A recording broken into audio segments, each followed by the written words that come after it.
See if we can get more power out of this diesel engine. The next thing I'm going after are the fuel filters. Yes, that's right, plural filters. There are actually 3 of them in this car. You have the main fuel filter for the engine here. You have a pre-filter down here, a small plastic clear filter that filters out any junk from getting into the pump. Then you have a fuel tank screen back in the fuel tank. Any one of those plugging up can cause a rapid loss of power in these engines. But I'm looking down here at this pre-filter and it's black, okay? Let's take a closer look at this. It may be kind of hard to see in the video, but look at how black this one is. You cannot see through it. When I can't see through the plastic clear filter, that's not a good sign. Now I'm getting ready for a diesel purge. I'll do the diesel purge normally before I change the filters. So any crud that's cleaned out through the injection pump, I can just throw it away with the old filters. But this filter looks so bad, I'm going to replace the pre-filter before I do the diesel purge. We'll pull it off and then I'm going to cut it open. Let's see what it looks like on the inside. I just had to show you this comparison. This is the new filter installed. This is what they should look like if you go to inspect an old Mercedes. They should not be black. Now keep in mind, this is a pretty messy job. You have to do it quite quickly because you will be getting fuel draining out of the hose from the tank. Put a drip pan underneath the car when you do this, and even put some rags down here to pick up any spills. Now let's go over on the bench and I'm going to show you that other filter that we removed. I won't need to cut this filter open to show you what's inside. I've been banging away on it here for a bit. Look at this. Look what's coming out of there. Can you believe that? Now you know why it's black. This is very suspicious, by the way, for you diesel owners. I know you're going to be thinking algae. We may have some algae issues in the fuel tank. When I see a pre-filter that's as dirty as this one was, I'm going to immediately pull the main filter. Don't assume the main filter is going to be any nicer. You can use these little plastic food containers. They make great drip pans for these filters. You got a really tight area to work in underneath here. So we'll pull this center bolt out.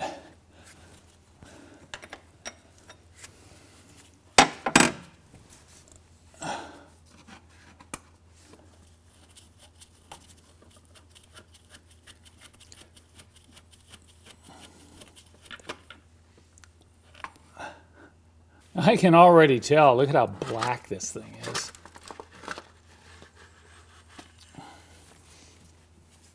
Remember, when you're working in these diesels, one of the biggest reasons for failed motor mounts, particularly on the driver's side, is spilling diesel on the motor mount. That's either when changing filters or with a leaky primer pump. This primer pump is leaking, by the way, and I'm going to have to replace that because I'm going to have a hard time priming this engine after I get this main filter replaced. Look at how dirty that is. Let's cut open the bottom and see what it looks like inside. I used my oil filter opener to cut open the bottom of this filter. Look at this. Look at the amount of junk in there. At least it looks like the filter was doing its job, but look at the filter itself, how filthy that is. I suspect we're going to get a little power increase just by changing these filters. You know, this is an indication I probably have a really dirty, filthy fuel tank with algae growth in it. So my next step will be to drain the fuel and pull the fuel tank screen and give that tank a good inspection internally. Anybody want to guess how long that fuel filter's been on there? The new German filter is installed, and as I mentioned, I had to replace the hand primer pump. It was leaking so badly that I may not have been able to air bleed this engine to start it. Let me share with you a little tip you can use in getting these old aluminum style hand primer pumps out. These bottom shoulders will round out if you get a wrench on them. Since you're going to throw it away, I went in there and grabbed a hold of this with a vice grip and just reeked on it. Man, it was really on there tight. And then when installing our new Monarch steel housing hand primer pump, it has a steel 19 millimeter on the base of the primer pump, so you'll want a 19 millimeter crow's foot, and you can go right down underneath it like this.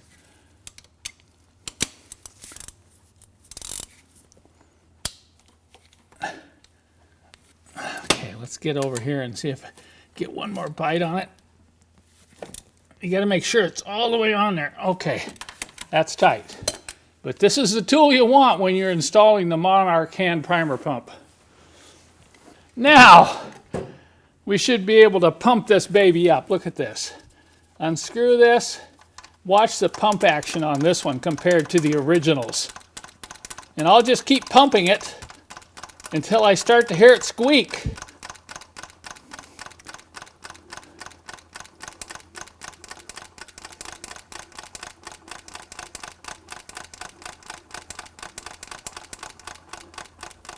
If you don't hear it squeak, it's going to mean you're going to have to do some air bleeding.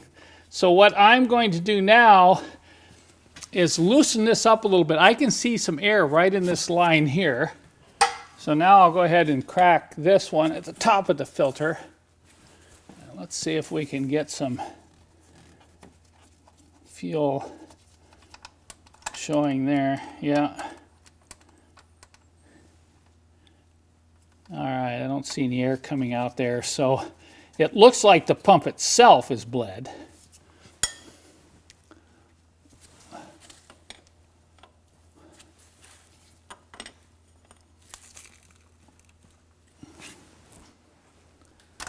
Remember, I changed this fuel line.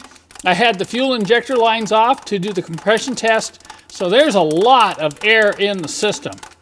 And when this happens, you're going to have to do more than just hand primer pump.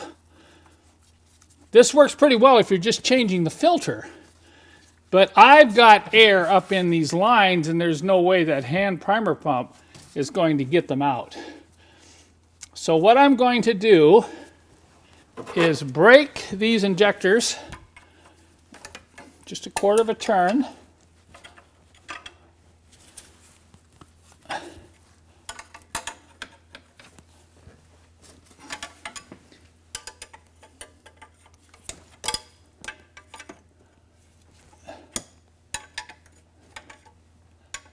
And then I'm going to use a starter motor to crank the engine over until I see wetness right out of each one of these nuts here. Can you imagine trying to do this with an old plastic leaky hand primer pump? Okay, now I'm going to get in the car. I'm going to push the throttle all the way down full.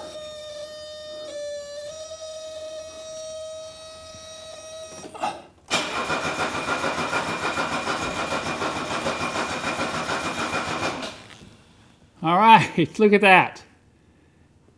We've got, looks like 4 of them. That's probably good enough to get it started. So just keep in mind when you do this, you need to get in the car and give it full throttle. If you're cranking with the throttle all the way back, you're just not going to get the fuel flow to get that air out of those injector lines. Now we can tighten these back up.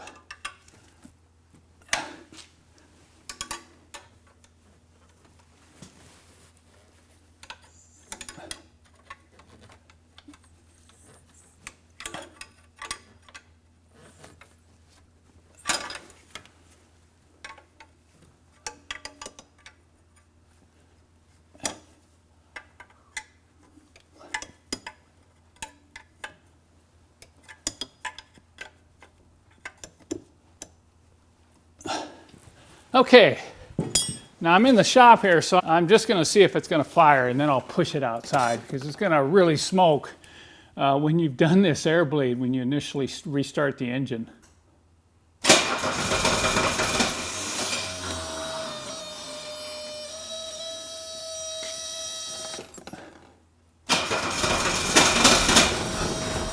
Okay, it's going to start. Now we'll roll it outside, fire it up. When you have that much of the fuel system taken apart, it's probably going to start with a little roughness, as you'll see here, but it'll smooth out quite quickly.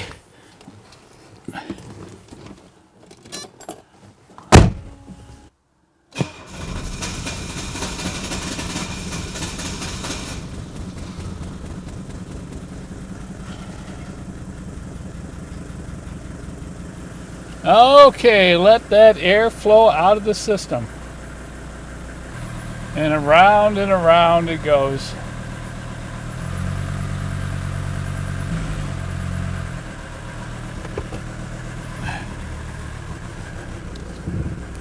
You can see why I backed it up to the door of the shop before starting it.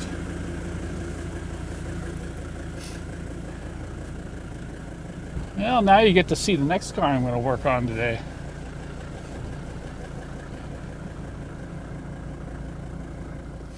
And as a parting comment for this video, I thought I would show you this. This is a classic example of why you always want to put a drip pan under your old diesel when you're changing your fuel filters and the hand primer pump.